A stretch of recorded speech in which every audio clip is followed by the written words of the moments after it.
Assalamualaikum warahmatullahi wabarakatuh. Sampai bertemu kembali di channel saya, Saiful Anam and Partner. Hari ini saya akan membahas tentang gugatan pedagang angkringan kepada Presiden Jokowi terkait dengan pelaksanaan PPKM dan penunjukan Luhut Binsar Panjaitan sebagai koordinator dalam pelaksanaan PPKM. Seperti yang kita ketahui bahwa melalui website PTUN Jakarta dapat kita lihat pada hari Senin tanggal 9 Agustus tahun 2021 Muhammad Aslam melalui kuasanya kemudian melakukan gugatan kepada Presiden Jokowi yang terregister dengan nomor perkara 188-G-2021-PTUN-Jakarta. Dalam gugatannya setidaknya terdapat 5 petitum yang kemudian dimintakan oleh Muhammad Aslam, yang menurut pemberitaan yang ada, Muhammad Aslam ini berprofesi sebagai pedagang angkringan. Petitum yang pertama, ia meminta bahwa mengabulkan gugatan penggugat untuk seluruhnya. Kemudian, petitum yang kedua, menyatakan batal atau tidak sah tindakan tergugat atas 1. Tindakan tergugat memutuskan pelaksanaan pemberlakuan pembatasan kegiatan masyarakat atau yang disingkat PPKM dalam penanggulangan pandemi coronavirus 2019 atau dengan istilah apapun yang tidak sesuai dengan pembatasan kegiatan yang ditentukan dalam Undang-Undang Nomor 6 Tahun 2018 tentang kekarantinaan kesehatan. Yang kedua, tindakan tergugat atas penunjukan Menteri Koordinator Bidang Kemaritiman dan Investasi sebagai koordinator pelaksanaan pemberlakuan pembatasan kegiatan masyarakat dalam penanggulangan pandemi COVID-19. Kemudian petitum yang ketiga, ia meminta mewajibkan kepada tergugat untuk melakukan tindakan pemerintahan, yakni 1. Mewajibkan tergugat menghentikan pelaksanaan pembatasan kegiatan masyarakat atau istilah apapun yang tidak sesuai dengan pembatasan kegiatan yang ditentukan dalam Undang-Undang Nomor 6 Tahun 2018 tentang kekarantinaan kesehatan.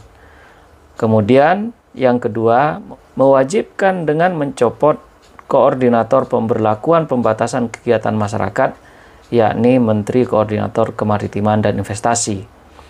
Petitum yang keempat adalah mewajibkan kepada pemerintah untuk mengganti kerugian yang dialami oleh penggugat dengan perhitungan pendapatan 300.000 weekday dan 1 juta rupiah weekend terhitung sejak pemberlakuan pembatasan kegiatan masyarakat darurat tanggal 3 Juli 2021 hingga diberhentikannya pemberlakuan pembatasan kegiatan masyarakat dengan istilah apapun yang tidak sesuai dengan Undang-Undang Kekarantinaan Kesehatan melalui putusan ini.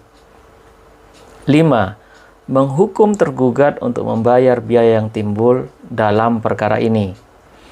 Tentu gugatan ini harus kita apresiasi karena melalui gugatan ini tentu terdapat saluran hukum yang kemudian dapat digunakan oleh masyarakat apabila kemudian tidak setuju atau tidak sepakat terhadap kebijakan-kebijakan yang dikeluarkan oleh pemerintah, sehingga kemudian ia menggunakan upaya-upaya hukum, salah satunya adalah dengan melakukan gugatan ke Pengadilan Tata Usaha Negara.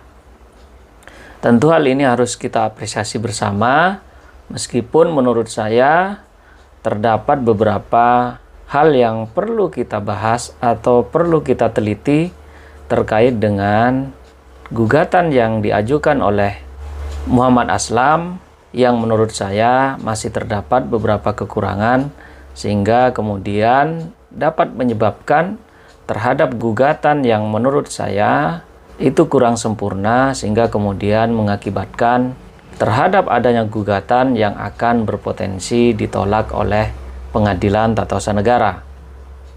Yang pertama, tentu menurut saya, gugatan yang dilakukan oleh Muhammad Aslam itu bisa jadi kemudian melalui eksepsi yang dilakukan oleh tim kuasa hukum kepresidenan untuk kemudian bahwa menyatakan Pengadilan Tata Usaha Negara itu tidak berwenang untuk memeriksa dan mengadili perkara yang diajukan oleh Muhammad Aslam.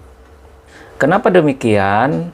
Karena tentu kita tahu produk dari PPKM itu merupakan produk berupa surat edaran. Di mana yang kita tahu bahwa surat edaran itu kemudian dikeluarkan oleh Kementerian Dalam Negeri atau melalui dasar hukum Surat Edaran Menteri Dalam Negeri. Sehingga kemudian apabila kita lihat dan kita analisa surat edaran menteri, bentuk hukum surat edaran itu tentu bukan merupakan bagian dari basicking atau yang lebih disebut sebagai keputusan. Juga produk surat edaran itu bukanlah produk hukum yang berupa regeling atau produk yang berupa peraturan perundang-undangan, sehingga kemudian ini dapat dijadikan dasar oleh kuasa hukum kepresidenan untuk kemudian dapat meminta kepada majelis hakim yang memeriksa dan mengadili perkara akuo untuk kemudian ditolak oleh majelis hakim yang memeriksa dan mengadili perkara gugatan tersebut. Untuk itu, menurut saya, karena produk surat edaran ini tidak jelas jenis kelaminnya, dia bukanlah sebuah peraturan perundang-undangan sebagaimana diatur dalam tata urutan peraturan perundang-undangan. Juga surat edaran bukanlah sebuah produk yang merupakan basicking atau keputusan yang bersifat final yang ditujukan kepada orang-orang tertentu, sehingga kemudian bagi saya cukup kuat kemudian apabila majelis hakim Pengadilan Tata Usaha Negara untuk kemudian dapat menolak terhadap gugatan yang diajukan oleh Muhammad Aslam. Yang kedua, tentu terhadap gugatan Muhammad Aslam yang merupakan pedagang angkringan, itu dapat kemudian dikatakan sebagai gugatan yang kurang pihak. Karena saya kira dasar hukum yang digunakan dalam pelaksanaan PPKM itu merupakan dasar hukum yang dikeluarkan oleh Kementerian Dalam Negeri.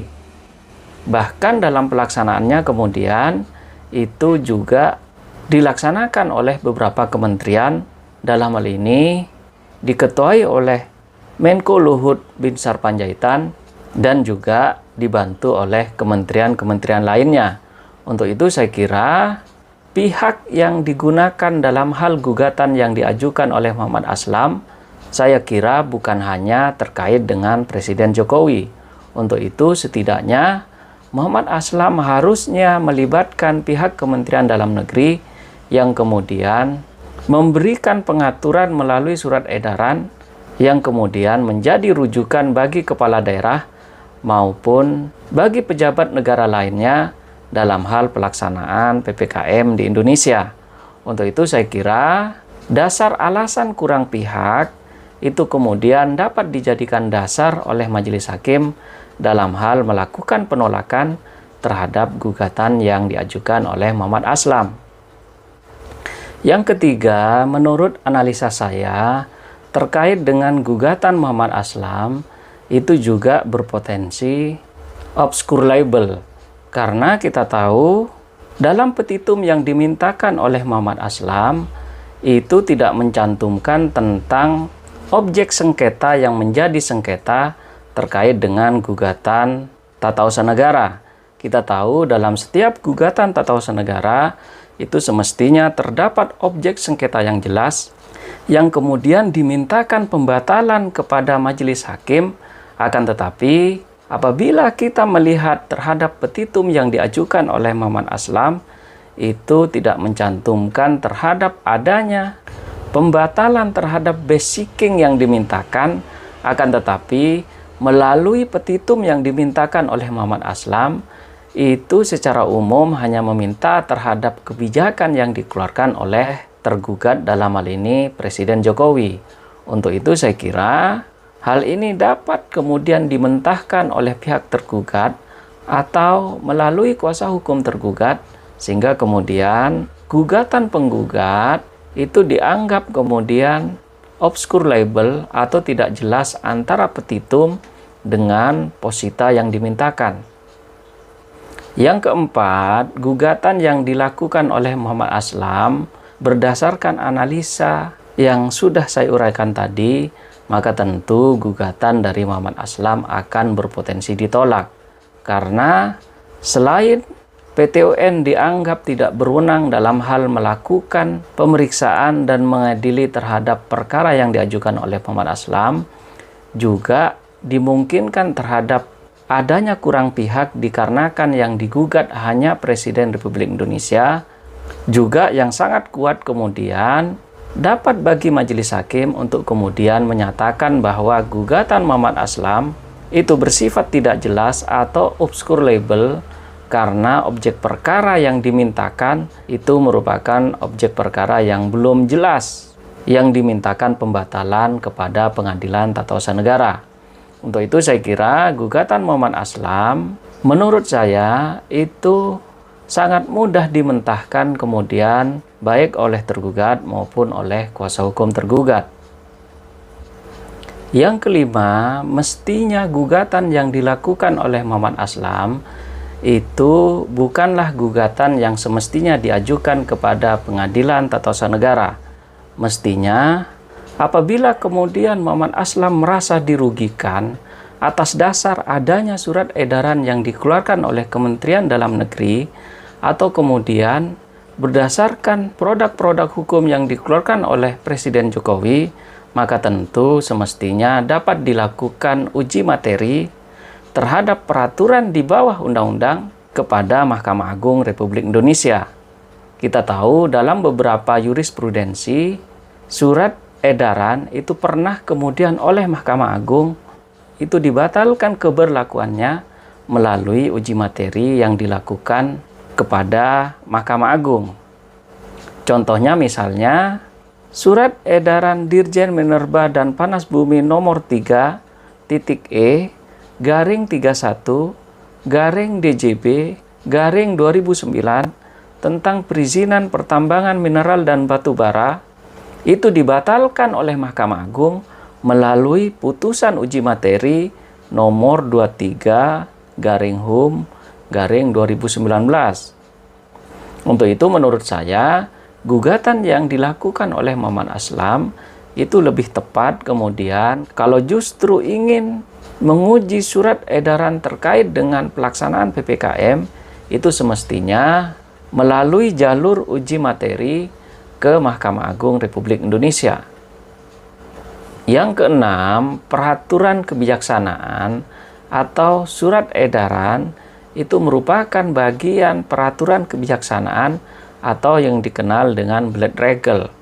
Tentu Bled Regel ini mestinya tidak dikeluarkan dalam hal Bled Regel yang berisi tentang pengaturan yang bersifat luas dan kemudian dapat mengatur kepada seluruh rakyat Indonesia atau dapat mengatur kepada daerah-daerah yang dituju, sehingga kemudian mestinya surat edaran yang dikeluarkan oleh Kementerian Dalam Negeri dalam hal pelaksanaan PPKM itu bertentangan dengan asas-asas umum pemerintahan yang baik.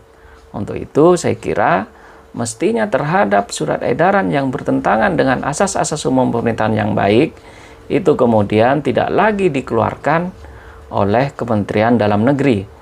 Karena seperti yang kita ketahui bahwa surat edaran itu mestinya hanya berlaku internal pemerintah yang mengeluarkannya, tidak kemudian berlaku secara umum seperti halnya yang dikeluarkan oleh Kementerian Dalam Negeri dalam hal ini terkait dengan pelaksanaan PPKM.